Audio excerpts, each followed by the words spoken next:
Hi, everyone. I'm Brandon Starocci. I'm the creator and writer of Avalon Comic. You can find us on linktree.com/Avalon Comic. And you are watching and listening to Two Geeks Talking.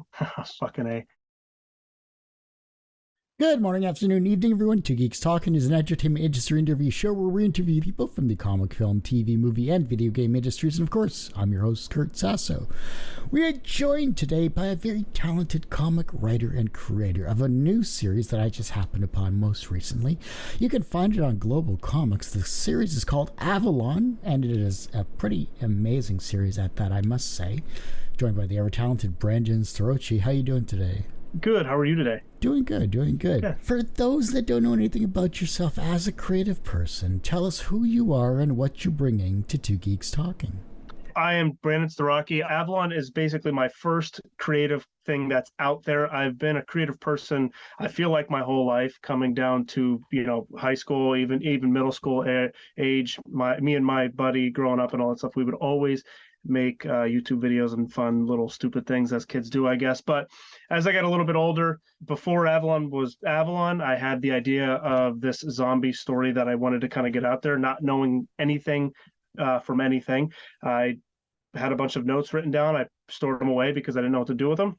Many years later, I meet Alan and pitched the idea to him, and we were kind of working on the 1282 kind of production thing, so we can kind of get that moving alongside with it, trying to find different creative avenues to do this. Avalon kind of was born at that point, and here we are. I'm working on Avalon. I'm working on a couple other kind of shorts, screenplays, and other comic books as well. So just really trying to move in quicker in the creative thing. But Avalon is my first creative thing that's out there right now. What's the elevator pitch of Avalon? Avalon is a post-apocalyptic comic book. We kind of generate it towards the fact that anybody could pick this comic book up and relate to anybody. Obviously everybody's not into zombies like that, but we want to make it so anybody can pick it up and relate to any character. So there's no real main character per se. It's more a journey amongst the whole family that you meet at once, which is the Castle family, and you watch them grow and you watch how chaotic their life was before the apocalypse even started, and it very disarranged, and you kind of learn that they have troubles. One of the brothers is far away or further away, hasn't been around for quite some time. They have problems, and then boom, you get hit with the apocalypse, and now they have to try to find ways to link back up and put their differences to the side for a moment so they could survive. So then, what is the most misunderstood aspect about the zombie apocalypse genre that people who don't follow it misunderstand? I think people look at it the wrong way.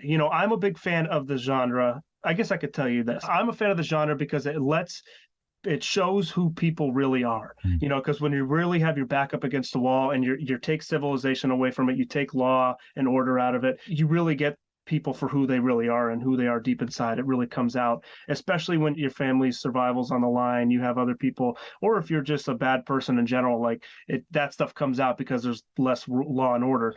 But it's those aspects that I really enjoy about the apocalypse setting and zombie setting like that. And especially in a creative kind of element of it, you could really bring these characters down, or you could bring these characters up and just do a bunch of different things with that world being the way it is. So you mentioned part of your team, but who is the entire team working together with you to put Avalon together? Because I love the black and white art style with the hints of red, right, with the blood and things like that. I think that's an awesome touch. You have a nice clean style overall, so it's not difficult to read. The lettering is easy to read as well too. You could do a lot of different things with a zombie apocalypse, and screwing up the lettering, I think, in terms of the font type is a huge misstep for a lot of, I think, beginner creators. So who's the team around you? And I'll stop gushing about the comic. It's me right now. Obviously, I'm the creator and writer. I had Alan on for season 1. He kind of branched off because, as I mentioned before, the 1282 label or production, we're kind of working on different kind of creative elements to it. So he's working on other things right now. He was a big chunk of season 1 to kind of get that moving. Callie Oberlander, we just added as kind of like another collaborating writer. So she's going to be there for a little bit here and there, kind of helping out with big points and et cetera. And she has her own podcast that she's done as well. It's called the Tia and Rio Show. It's a very good podcast. I kind of bring it out there because it is good. It is basically the reason she's on this thing as well, is because I really enjoyed that podcast. She's worked on a bunch of short films, feature films, so she kind of has that experience. And she actually lived in LA for a little while, came back to Erie. So it was kind of easy for us to do that now that she is in Erie. And of course, Demetrius is the artist. Everything you see visually is all him. He does a phenomenal job, I believe. We're very fortunate to have him part of this journey because the style that he brings really just solidifies what Avalon is. I don't think anybody could do it as good as he does, and we're just very pleased to have him a part of the team. That was the one thing I noticed about it, from the sample pages to going through the whole archive of from on global comics as well too. I thought it was just really well done overall. So there was I have no notes whatsoever because it just was a nice fluid story. It was very consistent. There was no real pauses or breaks that left you wondering about anything really per se, at least when I quickly went through it. What was a piece of artwork that you got back from Demetrius that was way better than what you had written on the page? Actually, a lot of the stuff recently he's been giving me has been way better than I originally anticipated. Like a couple of them that are on the Kickstarter right now, there's a page that comes up in issue 5 that one of the characters, as you read issue 1, you figure out a character is bitten, and it's kind of inevitable that this is going to happen. He's going to, something's going to happen to him. We show it over the course of the couple of issues that the change and what happens to people when they are bit. There's kind of like a different approach that we wanted to focus on as close friend. You watch the transition, and then to get to the page, what he does with the page is the blood. He uses the blood a lot now to kind of outline the panels, which is awesome to me. And that's not even on the script. That's just something that he kind of comes up with on the spot. And there's a lot of things with the recent issues that he kind of reads the script that he's given, and he tells me, he's like, I got a cool idea here. And he sends me the pencils of his idea, and 99% of the time we're rolling with it because it's just that good. So, with that, it's just awesome to have that relationship build over the last few years here. And we kind of get each other, and he knows what I want without even me writing it down in the script at this point, but it's awesome. It's awesome to have him. I love collaborations with multiple people. It really showcases a collaboration and talent, and to communicate as well too, both from an art perspective as well as a writing perspective. It's not just like take everything at face value. Right, exactly. And that's actually from issue 1, when you look at issue 1 into issue 2, it's the same artist, but he's grown, and that just shows how much of our relationship has grown as well, which is great. The issue 1 art is still good. It's just different, and issue 2, when he kind of pitched the idea, I was kind of nervous at first when he's like, I kind of evolved, I have a new style and all that. And I was like, I'm a big consistent person, so I didn't want too much change. And when he pitched a new art style, I loved it, obviously. And, it just had Avalon written all over it. And that's going to be the style going forward, obviously. And one of the cool things that we're doing with that too is next year, we're going to be remaking issue 1 with the new art style. So that's one of our big things that we're going to be doing with our trade paperback volume 1 coming out next year as well. So it's going to kind of be one big thing, and it's going to be a fun thing that we push for next year. I was almost thinking, and this kind of just popped into my mind, and you can take it or leave it however you want. You're the creative team behind this, but I was thinking as the art style evolved, the zombies evolved as well, and this dystopian style evolved as well too with that as a kind of like a growing scale. But that's just me. Well, and it's funny you said, I won't say too much, but that is a big thing that's going to be different with our infection zombie, whatever you want to call it, because it's great. We had the traditional stuff back then. I'm a big traditional guy. I like the zombie genre for what it is. Obviously, we wanted to change it up a little bit because it's been done so many times, but our zombies are going to be a little bit different. Obviously you could tell they're a little bit different because of how they look with the scratches. There's specific scratches around their eyes. So we kind of leave that question. If you haven't seen it yet, you'll look back and go, oh yeah, there are some scratches. And then you'll see that in issues to come and what's different about them. And they are, how you said, the evolve thing. It is definitely a part of the story. We wanted to kind of progress that alongside of the family you meet and the other characters you're going to meet as well.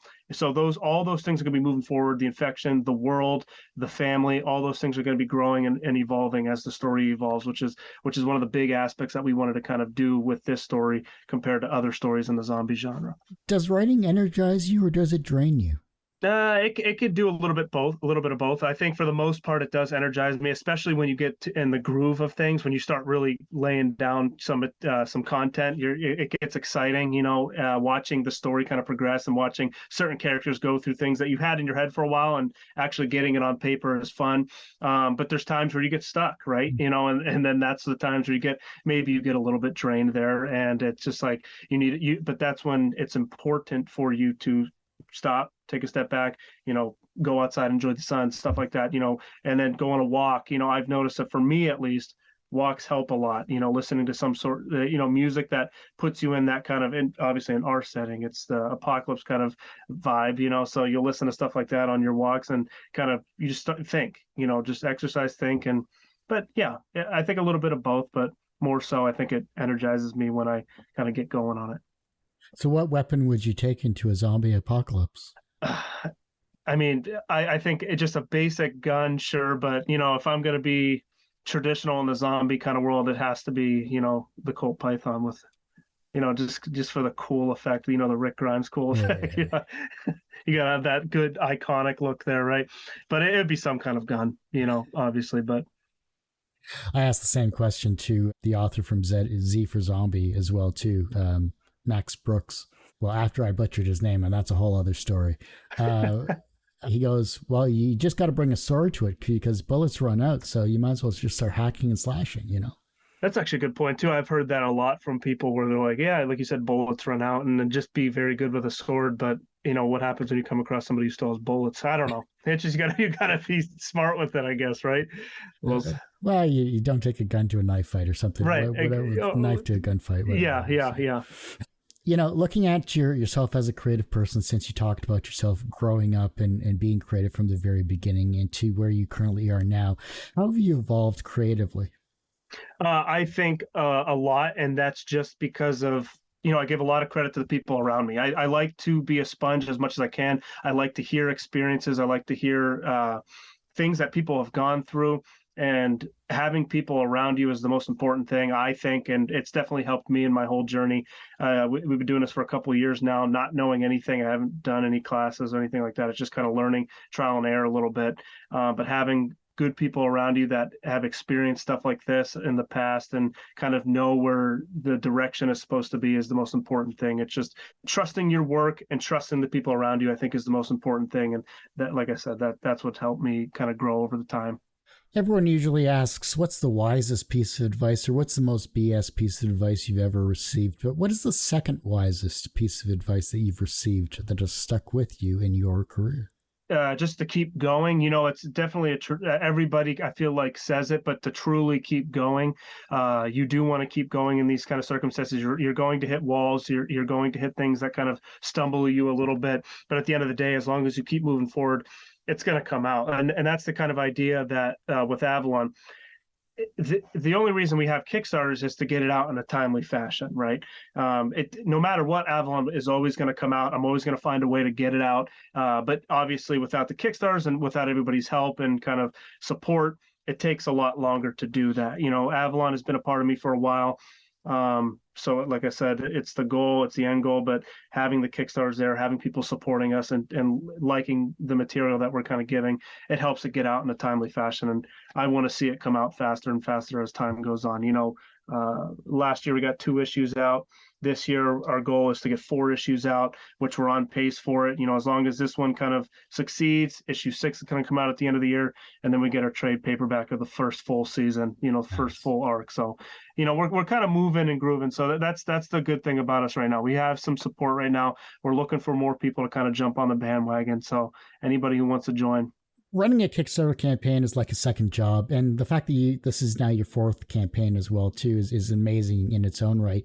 Well, how have you changed your tiers and your different types of products that you're offering this time around, say compared to other campaigns you've run in the past? Yeah, issue one was really just trying to learn Kickstarter. Alan knew what it was, but it was so long before he saw it.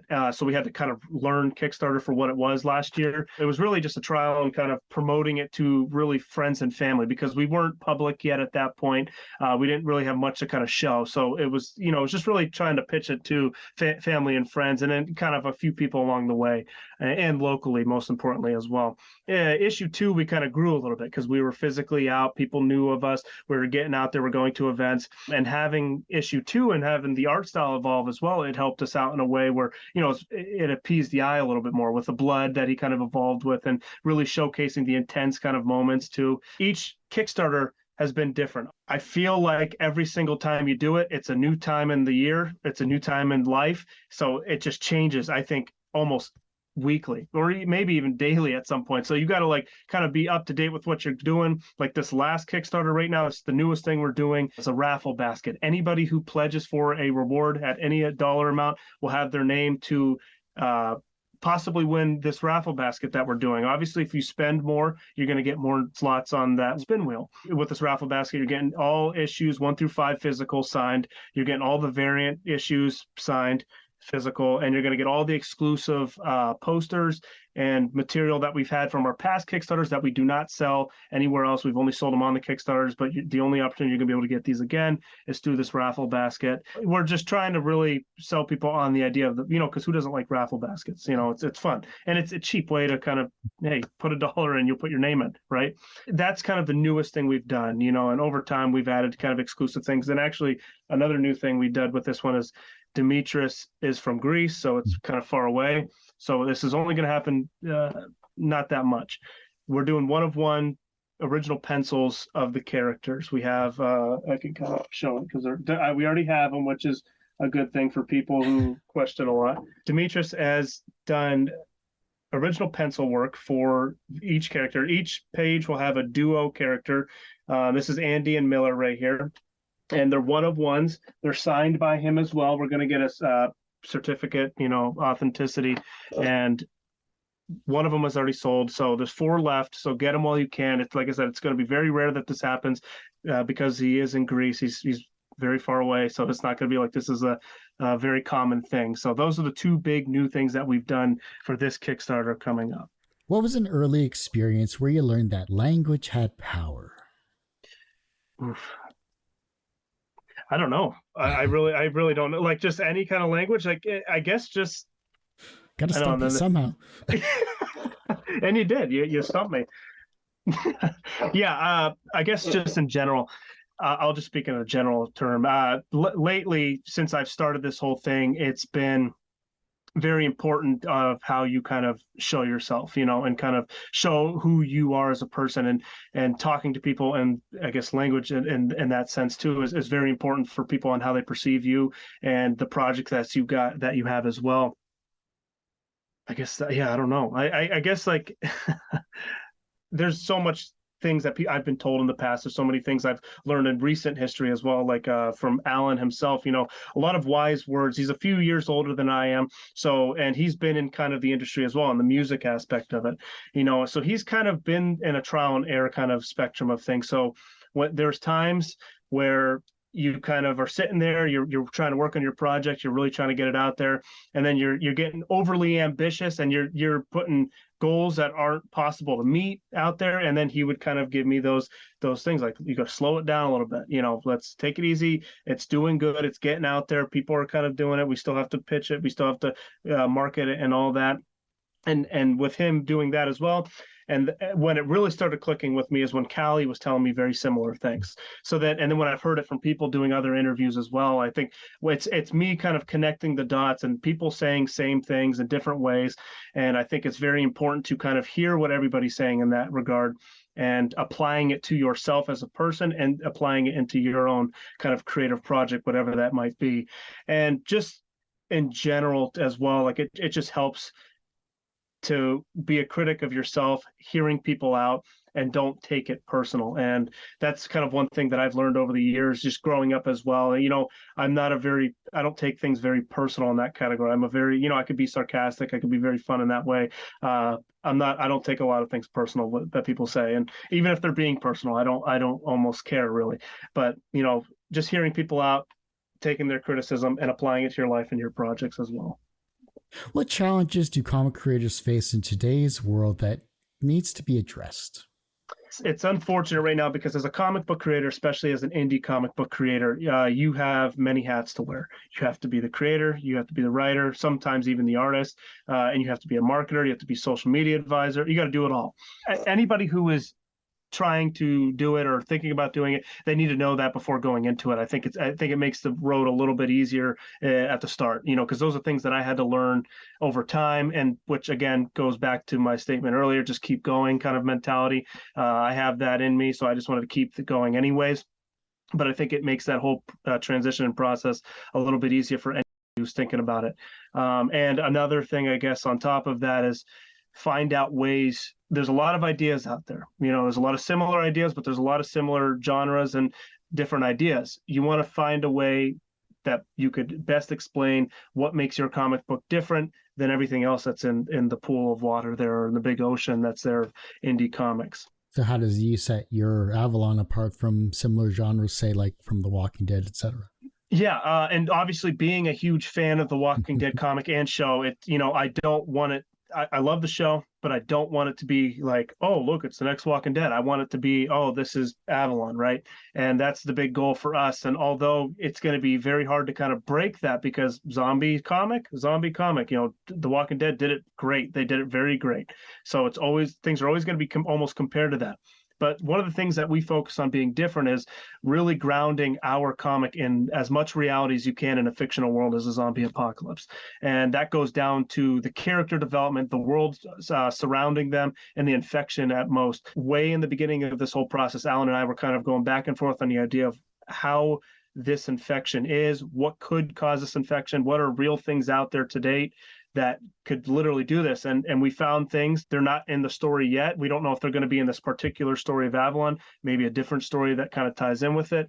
But we do know what caused the infection here in Avalon. And so just that realism and focusing on mental health, physical setbacks. People deal with physical issues and mental health on a day-to-day basis. And to really shine a light on that in a story of an apocalypse where people, sickness and, society collapsing, I think is very, very important.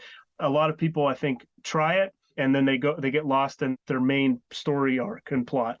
I think this is our main story arc and plot, is really mental health and physical setbacks. And these are going to be big points of the story going forward that characters have to deal with on a day-to-day basis, which leads to that question way back then that I asked myself is, how would I survive in the zombie apocalypse? So I want anybody who picks this up to kind of feel that and go, oh, I relate to this character, so this could be my outcome kind of deal. How has Global Comics helped you promote Avalon? Global Comics has definitely helped in a way of kind of giving a platform, giving us space to share what we got. And we do have issues 1 and 2 on there for free for people to read and kind of see what we're about. And I think kind of putting those 2 issues in there together, I put them both in there rather than just the one, because I wanted to show the different art style, or the one from issue 2 that's going to be the art style going on. And kind of give you a little bit more of the story. It shows you a little bit more of the differences that you're getting in Avalon compared to other zombie projects that have been out there. It had helped with the platform, I guess, really trying to get people out there. We've had many, many people read it, the whole dashboard it shows you on the, so that's great for us. I like to see that. I like to see those numbers go up as well. But it's fun. It definitely helps. Everyone has one person that inspired them on their path to where they are today. Who was that for you? And that can be personal or professional. I guess I'll go the professional route because it's the first thing that came to my mind. Quentin Tarantino, as mentioned in our Kickstarter as well, has a big inspiration on me and how I kind of take my creative journey. Love all of his movies. He does a very, very good job of making these characters feel real, and even putting them on paper that seems like a boring kind of scene somehow makes it a great scene. And really making these, like I said, these characters feel like they're real, having real day problems, acting real, and that's kind of one of the big things I want to take from him as a creator and apply into all my projects that I'm working on as well, and just really adding depth to the characters as well. He does phenomenally in all of his projects, and that is another thing I want to take from him and apply it into our kind of creative things that we work on, and really add depth to the characters that I create in the future, and the ones that are already here as well. From a professional standpoint, you have done 4 Kickstarter campaigns. You've been successful on all of them, and you're doing very well from a creative standpoint in creating an amazing comic with Avalon. And I can't wait to see what you're doing in the future, as you alluded to earlier in the interview as well, too. So professionally, you are successful in that regard. Do you consider yourself personally successful? That can go any way for anybody. I feel like there's so much more to be done. I want to do so much more. So to kind of tag myself as successful, I guess I wouldn't do that yet. We want to be able to use Kickstarter as kind of an exclusive deal and do it and minimize that to just 1 or 2 times a year. So until we kind of start meeting that goal, I wouldn't even say it. And even then, I'm going to postpone it again. So I'm going to always look for the future me and what I'm working on in the future project wise. So I'll probably never be successful in my eyes. I'm always going to want to do more. I'm always going to want to create more and do better things and more things. And so with that, I understand that we had successful Kickstarters and things in the past and getting these things out there, but there's so much more that could be done, and that's kind of where my mind is at. The reverse of success is failure. How do you deal with your failures?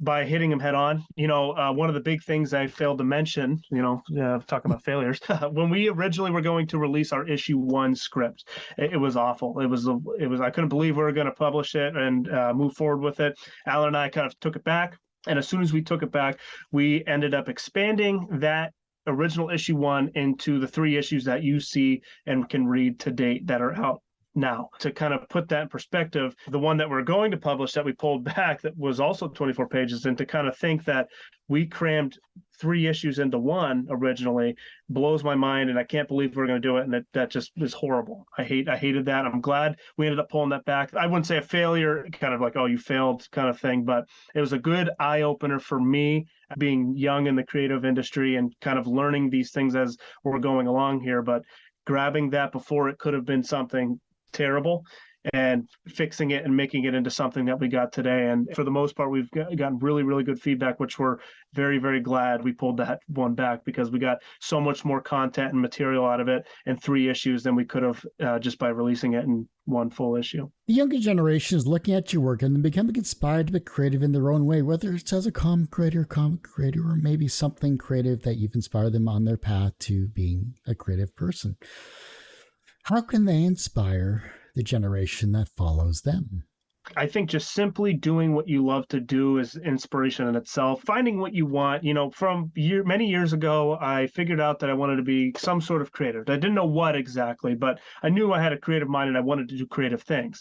And then as time went on and as I got older and as, meeting Alan and other people like Callie and Demetrius and his perspective as well, it makes it easier for me to know who I am as a creator and who I am as a person as it goes on. Just simply fulfilling what needs to be done. And if you're a creative person, just do it. I work a day job now. I do whatever I can to kind of hopefully make the comic or creative world my day job eventually, and just really grinding and getting those things done and moving towards that goal and direction is, I think, what would inspire me if I was the generation below me, if I saw somebody doing this and kind of seeing people who have done it. You've heard many celebrities over time just saying, just keep going, just keep doing what you love, and it pays off eventually. So it's kind of that mindset, I think, that inspires people underneath people. If your life was a comic book, what would its title be? And what would its soundtrack be? It would be Brandon's chaotic journey, because it has been chaotic. And the soundtrack, that could go anywhere. I will say, I'm just gonna, because again, I'm looking at it and I love the soundtrack of this movie. I'm going to say it would have to fit in a 1969 kind of soundtrack. Hmm. With Once Upon a Time in Hollywood, the soundtrack that he had in that movie blows my mind. I love the whole soundtrack. It's fun. It adds those quirky kind of moments as well. Or with the music, it kind of keeps that kind of tempo going. And a lot of the songs, the tempo are pretty fast as well. So just a lot of chaos, a lot of tempo, and a lot of kind of high speed things. So I think that kind of genre of music there, and my kind of Brandon's chaotic journey there, comic book. Well, Brandon, I do hate to say it, but that ends this particular episode of Two Geeks Talking. I want to thank you so much for coming on the show. Thank you very much for having me. I had a fun time. Before I let you go, where can we find you? How can we support you? Of course, where is the Kickstarter campaign? When does it end? And anything else you'd like to promote? Our Kickstarter ends June 27th of this month, and you can find us anywhere on any social media platform: Facebook, Instagram, Twitter, Patreon as well. And whenever you find those social media outlets, we have link trees attached to all of them. Our Kickstarter's on there. Our Global Comics link is on there. All the other social media is on there. Even TikTok. I finally caved and made a TikTok. Avalon has a TikTok. Find that on there as well. But we're on all social media platforms. Message us. Feel free to message us. Get in contact with us, whatever you want to do. But most importantly, Kickstarter's out there. It ends the 27th, as I mentioned. We're trying to meet our goal here so we can get issues 4 and 5 out and meet our year goal, pursue issue 6 at the end of the year. We're 60% right now. Well, like I said, that ends this particular episode of Two Geeks Talking. You can, of course, find this interview and 1,000+ others, quite literally, on our website, tgtmedia.com or twogeekstalking.com. That's TOW, not the number 2, because that's a different website you don't want to go to. Our YouTube channel, though, is a lot more updated than our website because the website's going through a revamp. So go to our YouTube channel, youtube.com/TGT Media. The podcast is back after 12 or so years because reasons, and I'm only one person, which is twogeekstalking.podbean.com. Or if you don't like Podbean, then go to your iTunes or iHeartRadio or anywhere you get your favorite podcast streaming services and just search for Two Geeks Talking. And as I say every week, everyone has a story to tell. It's up to me to help bring that out. Thanks for listening, watching on Two Geeks Talking.